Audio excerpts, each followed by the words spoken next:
இன்னொரு விஷயத்தை நான் சொல்ல வேண்டும். இப்போ ஊரோட ஒத்து போகணுங்கிற உதாரணமாக ஒரு வருஷம் வந்து பிறையை பார்த்துட்டாங்க. பிறை பார்த்தா என்ன செய்யணும்? நோன்பு பெருநாள் அறிவிக்கணும். நோன்பு பிறையை பார்த்தா நோன்புன்னு அறிவிக்கணும். பெருநாள் பிறையை பார்த்தா பெருநாள் அறிவிக்கணும். பிறையை பார்த்தாச்சுங்க. பிறையை பார்த்த உடனே நீங்க பிறையை பார்த்துட்டீங்க, நோன்பு வைக்காதீங்க, பெருநாள் அடுத்த நாள் கொண்டாடுங்கிறாங்க. யாரு தௌஹீதுன்னு சொன்னவன் சொல்றான், என்னது வியாழக்கிழமை பிறை பார்த்தாச்சு, வெள்ளிக்கிழமை நோன்பு விட்டுருங்க, பெருநாள் சனிக்கிழமை கொண்டாடிக்கிறங்க.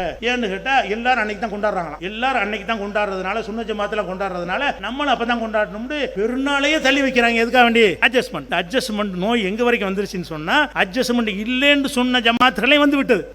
ஒருத்தன் பெருநாள் கொண்டாடி எனக்கு என்னது, நான் பிறை பார்த்துட்டேன்ல, நான் கொண்டாடுவேன், நாங்க மட்டும் கொண்டாடுவோம் அப்படின்னு சொல்வதற்கு பதிலாக ஊரோடு ஒத்து போகணும், எல்லாரும் மாதிரி இருக்கணும், அதிகமான கூட்டத்தை காட்டணும். அந்த நோய் வந்தவன என்ன ஆகுதுன்னு கேட்டா அட்ஜஸ்ட் பண்ற நோய் மனிதனுக்குள்ள ஊறி போய் கிடக்கிறது. இந்த மாதிரி இன்னும் சொல்ல போனா நம்ம எல்லாம் எப்படி முஸ்லிமா மாறணும்? ரசூலுல்லா மௌத்தா போயிட்டாங்க. ரசூலுல்லாஹ்க்கு பிறகு சஹாபாக்கள் என்ன செஞ்சாங்க? ஒவ்வொரு பகுதிகளுக்கும் வியாபாரத்துக்கு வந்தாங்க. சஹாபா கிட்ட பாடம் படிச்சவங்க வந்தாங்க. அந்த மாதிரி வந்து நம்ம இந்தியாவுக்கு வந்தாங்க.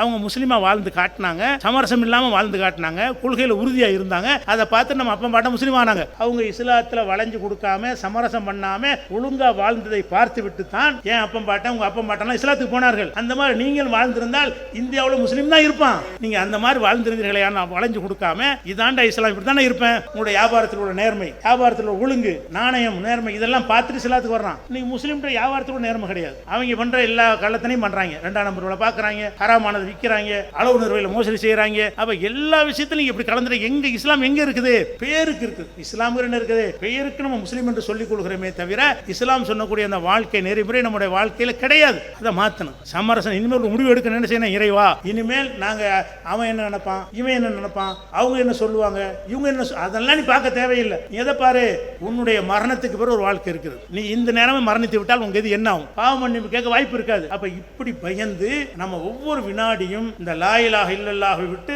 நூல் கூட நவர மாட்டோம். முகமது ரசூலுல்லாஹ், முகமது தான் அல்லாஹ்வுடைய தூதர், அவங்க என்ன மாதிரி ஒவ்வொரு காரியத்தையும் செய்ய சொன்னாங்களோ அப்படித்தான் செய்வோம். அப்படிங்கிறதுல நீங்க உறுதியாக இருந்தால், எந்த உறுதியா இருக்குன்னு ரசூலுல்லாஹ் சொன்னாங்கல்ல, ஆமன்து பில்லாஹ் சொல்லு, சும்மஸ்தகிம், பிறகு உறுதியாக நில்லு. உறுதியா நிக்கணும். ஏன் என்ன பேர் வேணாலும் தொலைஞ்சிட்டு போடா, நான் இப்படித்தான் இருப்பேன். நான் வாழ்வது மறுமைக்காக, நீங்க பாராட்டுறதுக்காக இல்ல, உங்களுடைய நட்புக்காக இல்லை. நான் வாழ்வது என் இறைவனுக்காக. என் இறைவன் தடுத்ததை நான் செய்ய மாட்டேன். நீங்க இருந்தீங்கன்னு சொன்னா மலக்குமார்கள் வந்து உங்களுக்கு சப்போர்ட் பண்றாங்க. எதுக்கு பயப்பட தேவை இருக்காது. அல்லாஹ் உதவி செய்வான். யார் மார்க்கத்தில் அட்ஜஸ்ட் பண்ணாம இருக்கிறானோ அவன் நெஞ்ச நிமித்தி நிற்பாங்க, எதுக்கும் பயப்பட மாட்டான். இந்த அல்லாஹ்வுடைய வசனத்தில் நம்பிக்கை கொண்டு கொள்கையில உறுதியாக இருக்கக்கூடிய நன்மக்களாக அல்லாஹ் ரப்பல் ஆலமீன் உங்களையும் எங்களையும் ஆக்கி அருள் புரிவானாக என்று கேட்டு நிறைவு செய்கிறேன். வாஹிரு தாவானா அல்ஹம்துலில்லாஹி ரப்பில் ஆலமீன். அஸ்ஸலாமு அலைக்கும்.